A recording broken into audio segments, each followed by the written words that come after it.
Good morning guys. Ganda dito.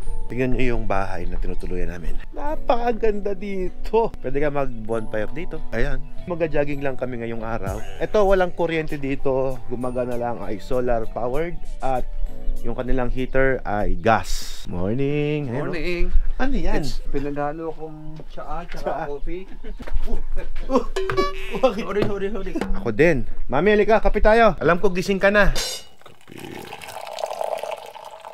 Very simple ang buhay nila dito. Sobrang peaceful.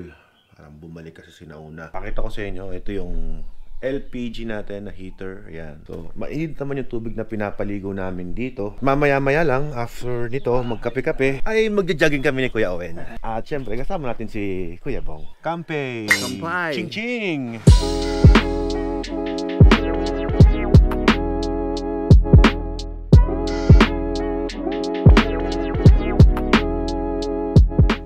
First time kong sasama kay Kuya Owen hindi jogging, walking lang kasi hanggang walking lang kaya ko. So this is 6 kilometers walking. At base sa espekulasyon namin ni Kuya Owen, ito ay 10 minutes lang namin kukuhanin.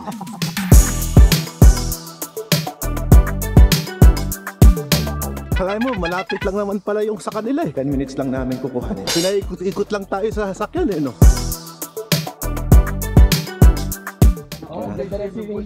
Dadayuhin namin yung kapitbahay namin si Tem. Good morning! Lakad kayo galing roon. Lapit lang eh. Malapit na ba? 5 minutes oh. Pinalayo lang pala tayong ganun. Oo, mikot lang. Ah, talaga? Oo. May shortcut sa likod. Ready na si Kuya Tem. Naligo na ako. Nakahubad na ako sa labas. Buti na. Tapos na ako maligo bago kayo dumating. Isasara ko lang to. Naglakad lang kayo. Kakatuwa naman kayo. Nilalakad namin ngayon ang 3,000 hectares na lupain ni Kuya Tem. Hindi, 6. Mali. 6,000 hectares pala. Pero biro mo, no? Paano mo ikukubra tong 6,000 square meter na to, no? Laki. Oo. Ito yung literal na pag sinabi mong lahat ng abot ng mata mo. Sa akin yan. Oo, Ganon. no? Galing, no? Hindi, talaga, totoo. Galing, no? Dito pala yun. Oh, ito naman nga pangkapit bahay namin. Maghanda ka ng kape!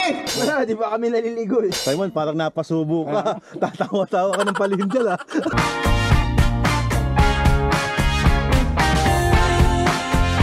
Pwede ba tungtong dito? Oh, yan. Sige. Sorry. Hindi kita kaya buhate. Ang bigat pa ni Simon. Medyo hinila kita ng konti kasi baka tumusok ka sa bakal. Oo nga bro. Thank you. Ano, pupuntahan ba natin rock formation to? Uy, teka, baka ibang property to. May sniper pala dyan, ha? Alrighty, guys. Halis na kami. Ito yung bahay namin at ayun yung kami nagkape kanina. Oh, sarap. Simon! Andiyan na kami! Dan! They allow us to shout here, guys, kasi walang magagalit na tao dito. Kami lang eh. Pero alam mo, masarap sa ganito, no? You can shout, you can do anything you want. Ay, nako. Climb helmet. Scratches of memory. May nakilala ko, Tem. Inampas niya, ginasgas niya. Oo, para maraming... Kinukwento niya, putang na marami na akong sabit, pare. Then we're going to travel around 3 kilometers away, papunta doon sa aming reception. Bye! Good morning! Hey guys, good morning! Morning. Hello channel! Welcome to my guys! Okay, don't forget my things. Thank kayo, ha. Ito kami kumain dito. They prepare breakfast every day sa amin. Pwede ka nang kumain kahit wala pa yung talagang menu. Ito yung traditional food nila dito, guys. Lugaw nila to. Porridge na nalagyan mo ng honey. Masarap. Parang sa ng butter. Ito yung hot meals. So the horses used to feed here. This is not part of the tour pero sasama kami para hindi masayang yung oras namin. Sakay kami dito sa Land Rover. Meron silang pump sa ilalim. Tsaka pala, ito na yung huling araw namin sa South Africa dahil tomorrow, nasa Namibia na kami. Oh, we still have one day? Yeah, we have one more day. Okay. Oh, So correction. tomorrow we go to Namibia Alright, so 2 days. with Alfred Yep. and Ella. With the off-road queen, Celine. Woo! It was my first time to go 85 kilometers on off-road with these guys. Perfect. It's not 85, It's 85. 100. Oh, no, you ride. Yeah, alright. Off-road. It's 75. 85, Jello said. Whichever. It doesn't Whatever.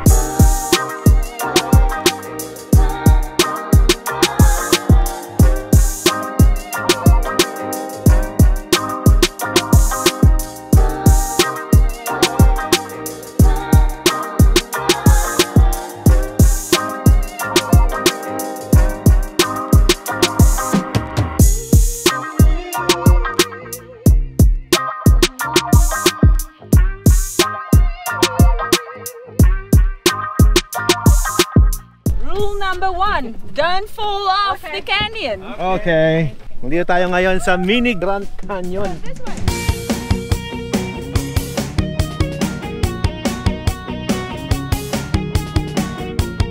Hey!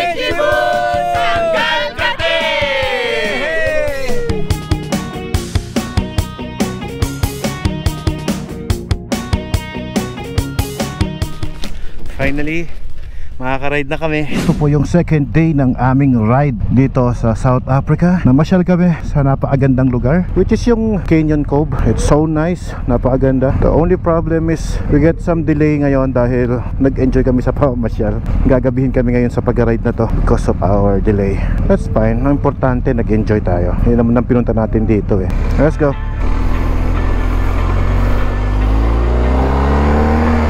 Thank you guys, napakaganda ng lugar nyo po. A very nice place. And we are very lucky na nakapunta dito.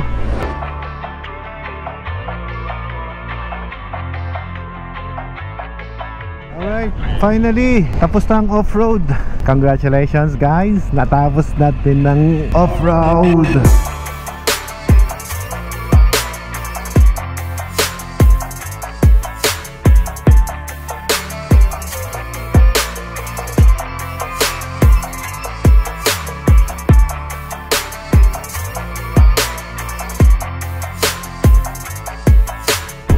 Welcome to the Western Cape. Matapos ang napakahabang paglalakbay, puro diretsong kalsada po ang ating natanaw. Ay naman napunta kami dito sa isang maliit na town at hindi ko alam kung anong tawag dito. So palagay ko dito na kami makakapagpahangin ng gulong namin. Malambot pa rin ang aming mga kagulungan. And I think medyo magko-coffee break siguro dito sa lugar na to. So the place is the Burdendal. Ay yun, may shell pala dito.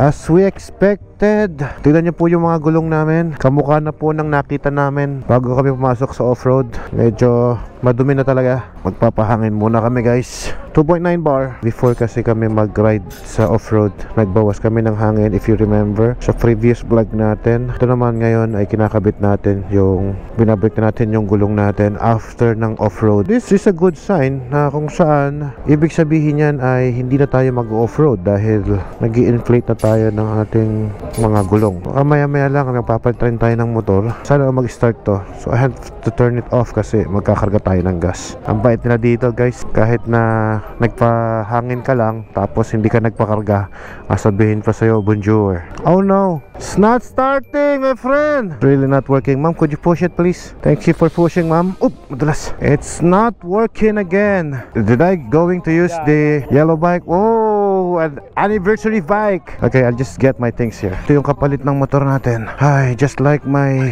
daughter's bike. I have this bike in Philippines. I give it to my daughter. It's a limited edition 40 years anniversary GS. I have a good bike. Okay, I'll just remove the cover. How is it? Oh, yeah. Look good, huh? Goodbye. Say pride. Goodbye, boy. Bago Yes, ganyan dito guys. Hindi nire-repair ang bike, pinapalitan ng buo ang motor. Let's go. Mas madali itong gamitin ngayon. Mas mababa. Mas abot ko na siya kahit magputikan pa tayo. Let's go.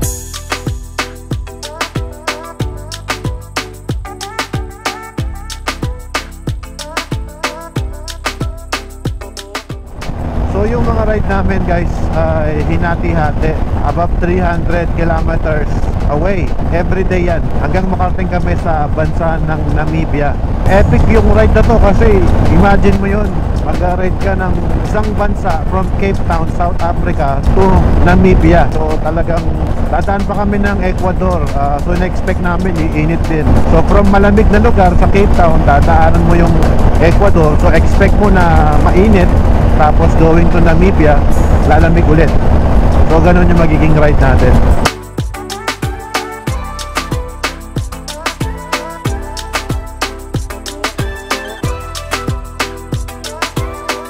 We're going left. Bitter Fountain. Hindi naman expressway yun kasi wala kaming binabayarang toll gate dyan eh. Yung highway nila, grabe kaganda. Tapos diretso. Ang haba nun ha. Sobrang haba, inantok ako eh. Maganda yung mga lugar na makikita mo. Pero siguro kung sawakan na rin sa ganyang lugar, baka usual na lang sa'yo yun. Magagandahan ako sa kanya. We will take a coffee here. saan mang lugar yan. Napansin ko lang meron yata silang mga trusted and reliable na mga gas station. Malapit na kami, 61 kilometers away na lang. Daming bees. Let's go.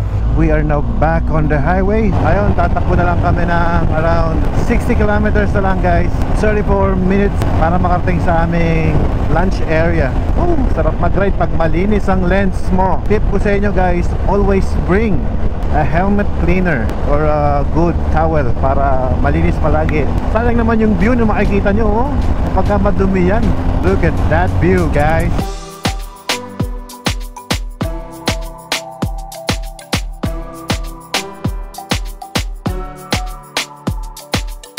Weather update. Mainit na. Kailangan ko nang tanggalin yung aking body warmer. Let's turn off the bike. Oh, look, ma'am. Ay, ang ganda. Donkey. Donkey, no? It's my first time to see the donkey. Darating tayo doon ng 5 PM ng hapon. I hope we can make it kasi sabi ng ating tour guide, twist this daw. 1 hour and 23 minutes ang biyahe natin. This 141 kilometers right. Mas stable daw kapag nag-stand up ka. Mas maraming skills ang na-unlock sa'yo kapag nagmumotor ka ng nakatayo. Sa bilis ang movement mo, like yung feet mo. Yan. Ang pangamba ko nito, pag uwi ko ng Pilipinas, baka hindi na ako marunong magmotor sa Pilipinas. Kasi yung kalsada dito, puro pakaliwa. Mas kabisado ko na yung left side. Madali naman tayo mag-adapt eh. Oh, 141 kilometers. Right, we're going to Springbrook. Our route is 139 kilometers away. Nagbibiruan kami kanina ni Werner. Sabi ko, tatakbo tayo ng 140 kagaya kanina. So we will be there in 1 hour. But the only problem is twisties. Expect nyo, hindi natin makukuha to ng ganun kabilis. Etong nasa Google, ala to, hindi totoo to. Suggestion na lang yan. Sobrang effective talaga ng UV protectant ng polycarbonate ng Spider. Hindi ko nararamdaman yung init na tumatagos sa mukha ko. Oo, di ba? Good choice of helmet guys. Tapos yung mga taga rito, tinatanong how much daw yung helmet ko. Ang sabi ko, it's only $100 US. Hindi sila makapaniwala and then they wanted to buy 4 or 2. Grabe kaswerte natin sa Pilipinas, no? We have a good quality helmet at a low price. Totoo naman na $100 US lang tong suot kong helmet eh. Hindi ko kinakahiya yun dahil naman good quality naman talaga ang Spider. And upon checking, pina-check ko sa kanila to eh, and ang ganda ng feedback, maganda raw yung quality. That's why they wanted to buy more. So swerte natin, even ibang lahi gusto na lang gamitin yung helmet na to. Binibili na nga ito ng doble ang presyo eh. They wanted to buy $200 my helmet. Sabi ko, I don't have helmet na gagamitin ko sa ride. Pero kahit na bilhin nila to ng triple o kahit sabihin mong mas mahal pa, kahit sabihin mong $1,000 US nilang bibilhin to, that's 50,000 pesos. Hindi ko na ibebenta to kahit halagang 50,000 pesos. Kasi yung memories na ibinigay sa akin itong helmet na suot ko ngayon, hindi ko makakalimutan. Grabe, di ba? Unforgettable yung mga experience sa ganito. So I will keep this na talagang ito yung helmet na ginamit ko dito sa ride na to. Spider Philippines helmet, di nakakahiyang isuot. Kita nyo naman, datingan natin hindi papahuli sa mga helmet na nagkakahalagang 80,000, 150,000, diba? Ayan, suot ng asawa ko, meron din ako nyan eh, Aray. Pero hindi ko ginamit ngayon dahil sa wala siyang dual visor. Para sa akin kasi gusto ko yung may dual visor. Wala pang lumabas na Aray na makamukha ng suot ni Mrs. Max na may dual visor. Pero all in all, maganda siya guys. I like it. Thumbs up.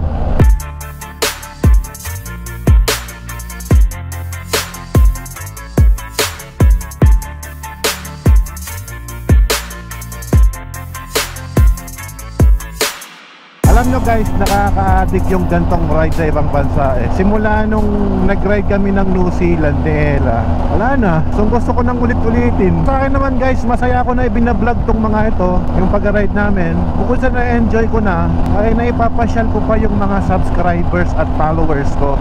And I'm very happy and very grateful na ma-share sa inyo yung mga ganitong view. napakaganda. Marirealize mo na lang kung gaano kakamahal ng ating creator, diba? Meron palang mga ganito na dapat mong ma-experience. Nakita niyo yung kalsadang yon? Yun na yung pupuntahan namin. Kita mo kadiretso. Puro ganyan yung kalsadang makikita nyo, guys. Medyo magpapago lang yung mga temperatura, yung klima, kasi medyo pupunta kami sa malapit sa Ecuador na eh. Sarap ng takbuhan namin. Tingnan nyo yung nasa likod, diretso lang. Oo. It's 31 kilometers away na lang. Nandun na tayo sa ating destination. Makakapahinga na ulit si Kuya Alfred ninyo. Gusto kong matulog ng maaga ngayon. Sa mga panahon na to ay medyo nakaka-adapt na yung katawan ko sa kanilang weather at ganoon din sa ating jet lag. Kasi this is 6 hours late sa Pilipinas.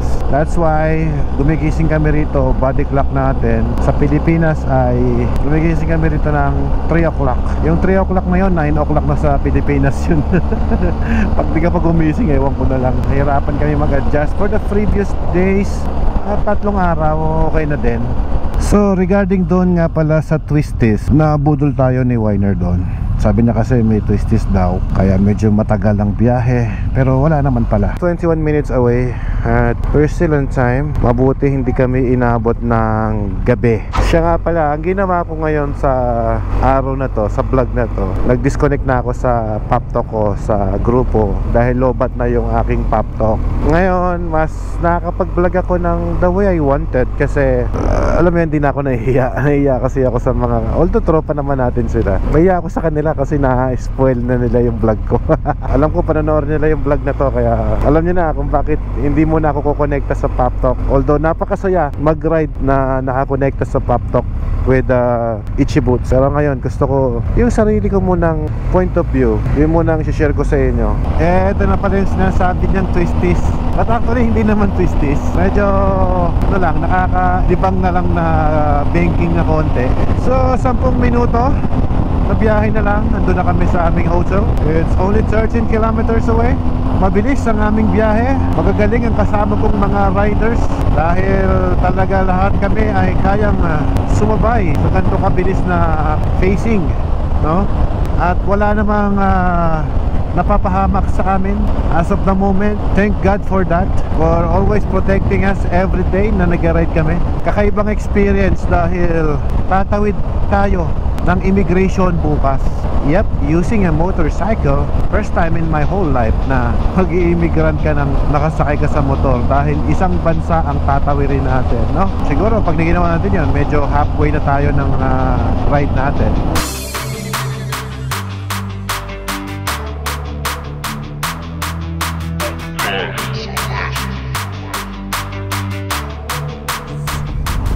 We're here, Nakawa Retreat. We're here safely. Sa mga nagtatanong pala, dito kami nag-rent ng aming mga motor sa Up South Adventures Motorcycle Tours. Dito talaga yung business nila dito. Siyempre, sponsor ko to, Dekalidad Clothing, Watermax Enterprises. Nilipat yung pangalan namin dito, extra daw. Sabog. Daming bis. All of us just arrived safely. Napakasarap ng ride. Ang ganda. Napaka-peaceful ng mga lupit. Uy!